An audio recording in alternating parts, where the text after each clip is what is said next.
अस्सलामुअलैकुम, welcome to Pakeezah kitchen. कैसे हैं आप तमाम लोग? उम्मीद करती हूँ खैरियत से होंगे। तो आज आपके लिए बहुत ही स्पेशल से फ़िश नगेट्स की रेसिपी लेके आई हूँ। चिकन नगेट्स, आलू के नगेट्स, वेजिटेबल नगेट्स तो आपने खाए होंगे, लेकिन फ़िश नगेट्स आपने अभी तक नहीं खाए होंगे।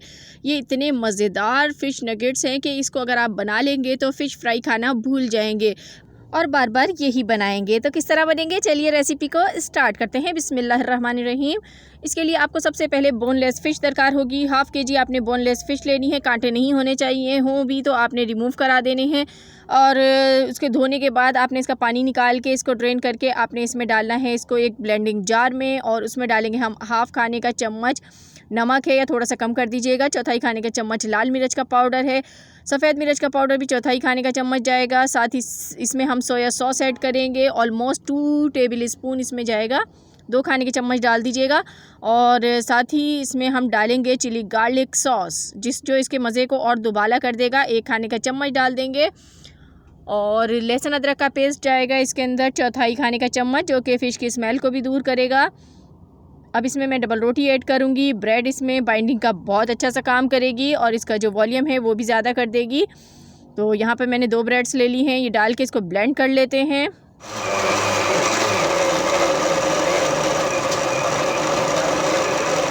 तो देखें, जब ये हमारा यहाँ पर ग्राइंड हो चुका है और बहुत ही फ़ाइन सा कीमा बन चुका है, बिल्कुल मुलायम सा, तो ये आपने अब किसी बॉल में निकाल लें और आपका कीमा बिल्कुल ऐसा ही होना चाहिए। और इतना अच्छा ये बना है, हमने जो इसमें डबल रोटी डाली है उसकी वजह से इसकी बाइंडिंग जो है वो बहुत ही ज़बरदस्त होगी और इसका जो मिक़दार है वो भी बढ़ जाएगी। तो इसको एक बॉल में निकाल लेते हैं। अब हमने इसके लिए कोटिंग रेडी करनी है, तो इसके लिए हम स्लैरी बनाएंगे। 2 खाने के चम्मच आपने यहाँ पर चावल का आटा लेना है और इसमें पानी डाल के आपने इसकी स्लैरी रेडी कर लेनी है। तो ये बहुत ज़्यादा लिक्विड फॉर्म में मत कीजिएगा, बस इस तरह की होनी चाहिए जो थोड़ी सी ठहर जाए जब हम इसके ऊपर कोटिंग करें। तो ये देखें, इतनी आपने देखनी है इसकी कंसिस्टेंसी। तो सेकंड चीज़ जो हमें चाहिए होगी वो यहाँ पर हमारे पास हैं ब्रेड क्रम्स। तो ये 2 चीज़ों से हम इसको कोट करने वाले हैं। अगर आप चाहें तो यहाँ पर अंडे का भी इस्तेमाल कर सकते हैं इसको कोटिंग के लिए। अगर आपके घर में चावल का आटा नहीं है तो इसकी जगह अंडा यूज़ कीजिए। अब इसको मैंने जो हमने मिक्सचर बना के रखा है नगेट्स के लिए, इसको हैंड की मदद से अच्छी तरह से मिक्स करना है ताकि तमाम मसाले इसमें अच्छी तरीके से मिक्स हो जाएं। तो कुछ बच्चे मछली शौक़ से नहीं खाते हैं, लेकिन मछली खाना बहुत ज़्यादा ज़रूरी है हमारी जल्द के लिए, आँखों के लिए, बालों के लिए। तो अपने बच्चों को आप इस तरीके से नगेट्स बना के दें तो वो बहुत खुश हो जाएंगे खा के।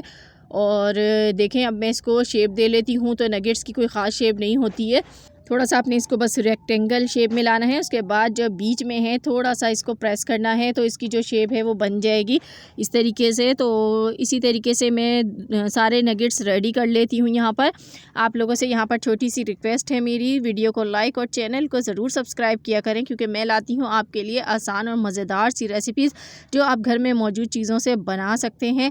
तो इसी तरीके से सारे हमने जितने भी नगेट्स थे हमारे रेडी हो चुके हैं। अब हमने इसकी कोटिंग करनी है। तो कोटिंग करने के लिए हम यहाँ पर चावल के आटे की जो हमने स्लैरी रेडी की है उसमें इसको डिप कर देंगे।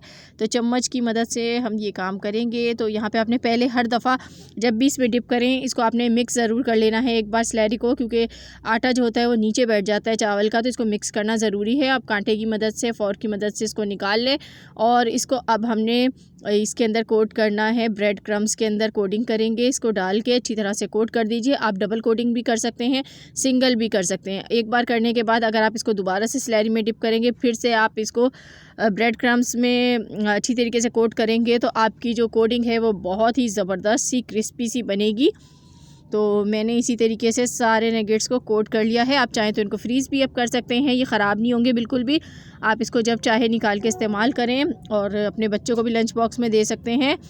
तो जब कोई मेहमान आ जाएं तो भी आपने झटपट बस निकालना है और इनको फ्राई करना है। फ्राई करने का तरीका ये है कि आपने इनको डीप फ्राई भी कर सकते हैं, शैलो फ्राई भी कर सकते हैं, आपकी मर्ज़ी है। तो मैं यहाँ पर इसको शैलो फ्राई कर रही हूँ और इसको आपने लो फ्लेम पे फ्राई करना है, बहुत ज़्यादा हाई फ्लेम नहीं करनी, क्योंकि हमें इसे अंदर तक कुक करना है। तो आपने इसको अच्छी तरीके से पकाना है। इसमें फ़्राई होने में तकरीबन 7 से 8 मिनट इसको लग जाते हैं, क्योंकि इसको हम पहले लो फ्लेम पे फ्राई करते हैं, उसके बाद मीडियम फ्लेम कर देते हैं और उस पर फ्राई करते हैं। जब एक तरफ से ये थोड़े से पक जाएँ, 2 मिनट आपने एक साइड इसकी छोड़नी है, उसके बाद इसको पलट देना है।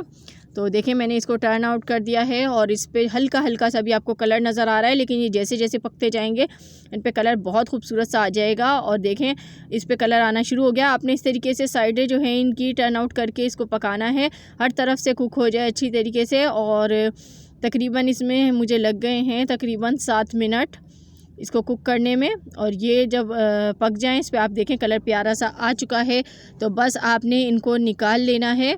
और ये बहुत कम ऑयल एब्जॉर्ब करते हैं, बहुत हेल्दी होते हैं ये नगेट्स। तो सर्दी में इस रेसिपी को ज़रूर ट्राई करें। चलिए मैं इसको डिश आउट करती हूँ और आपको दिखाती हूँ।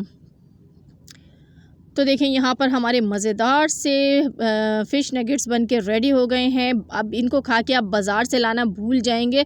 घर में बनाइए अपने हेल्दी मज़ेदार से नगेट्स, सर्दियों को एंजॉय कीजिए। मुझे इजाज़त दीजिए, वीडियो को लाइक कर दीजिएगा। अल्लाह हाफिज़।